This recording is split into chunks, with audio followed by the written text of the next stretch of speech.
Kimora Lee Simmons is a longtime friend of Kim Porter's, and she was, around this group of Diddy and Russell Simmons. She was quoted saying, "This is unbelievable. When I first heard the news, I was angry that someone would play such a stupid joke." Kimora wrote, "They said you were in your room sleeping. Aoki and I rushed to your house to tell you to get up and come outside, but as soon as I arrived, I realized you would not come." Speculative reports also allege that Kimora has been doubtful of her friend's cause of death. She's also rumored to have pertinent knowledge of Kim Porter's alleged tell-all book. Kimora has also left cryptic messages on social media, like, "As you sow, so shall you reap," essentially saying that Diddy will get what's coming to him. It is alleged that Kimora knew that Diddy had something to do with Kim's death, so she rushed to her house before he got there to make sure he didn't delete messages from her phone. 3 weeks after posting that cryptic Instagram story, Kimora's house then caught on fire. Kimora says her house caught on fire thanks to the fire department, who quite possibly saved their lives. Conspiracies began surfacing around Kimora Lee Simmons being a potential target of an attack orchestrated by Diddy. She revealed a fire had broken out in her Los Angeles home weeks after they started speculating that Kimora and the rapper were engaged in a feud. And it all goes back to Kim Porter's mysterious death. Here's a post that she made, and it looks like the fireplace is where the fire began, which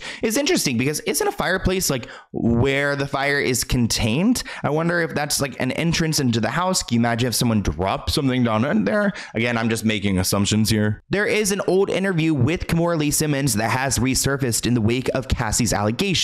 In 2004, New York Magazine interviewed her, and she recalled an alleged incident with Diddy. The article states there was a nasty cold burst when Kimora said something to Diddy and he threatened to hit her. And she said, "And I was pregnant, the moron." After the outburst, Diddy reportedly got on his knees and publicly apologized to Kimora for threatening to hit her, a woman, when she's literally pregnant. This is something that I believe happened. Actually, Jeannie Deal has spoken about this incident involving Kimora, and he says that it did in fact happen. So it reveals more of the character that Diddy is and how he is so aggressive to women. We was at one club and he had said some fly shit. I said, "Yo, that's Russell Simmons' wife." But if her security ain't gonna do a motherfucking thing, he just cursed her. But that's a whole nother story at a whole nother time, bro. Because this story is resurfacing, a lot of people are reacting, even though it's 20 years later. People are shocked that this had happened while she was pregnant. I mean, this man is disturbing. Now, I want to talk about a new lawsuit filing that includes updates on what happened to Kim Porter and how Diddy's behavior contributed to their toxic relationship.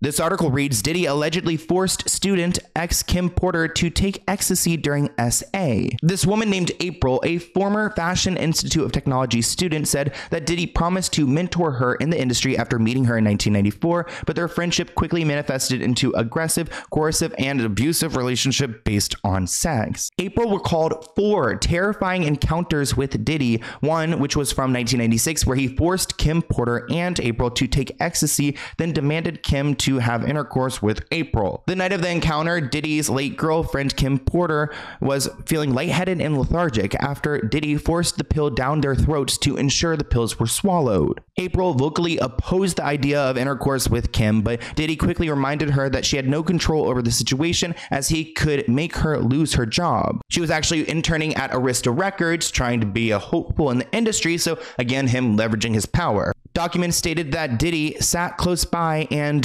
touched himself for some time before pushing Kim Porter off of April and forcing him inside of her. Now, April attempted to end communications with Diddy, but when he persisted and invited her to Kim Porter's party, Kim was very resentful of April after she was forced to engage in these acts with her. Kim actually had her fired from the restaurant she was working at in the Soho area out of retaliation for what Diddy had made them do together. April says the rapper Diddy had a terrible temper and often threatened to harm her if she failed to do what he said. If he witnessed her talking to other men or if she failed to take his phone calls, she would be punished. She was also not allowed to talk about her relationship with Diddy to anyone because he didn't want anyone to know, of course. I mean, he has Kim by his side. The final topic I want to touch on is that autopsy report. I keep coming back to it because there have been plenty of them.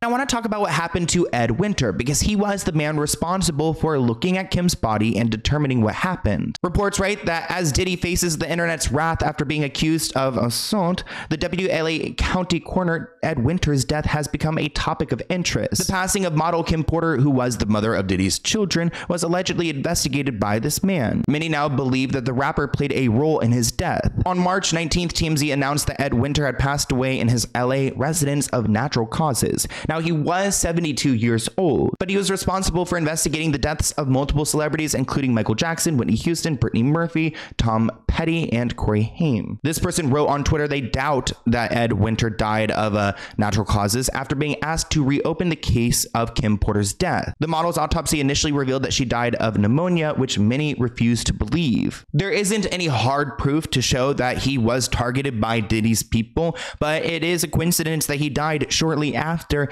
probably not doing what Diddy wanted him to do. Here's a clip of Jaguar Wright talking a little bit about how this diagnosis and this autopsy report just doesn't add up. Kim Porter was working on a book before she died. Kim died from pneumonia, but there's the first coroner's report that said that she died. It was ruled a homicide, and they found toxins in her body to prove that she had been poisoned. You know, they have poisons that create heart attack and pneumonia-like symptoms. It's too many coincidences. Thank you for watching this clip from the Let's Get Into It podcast. To view the full episode, visit the link listed below.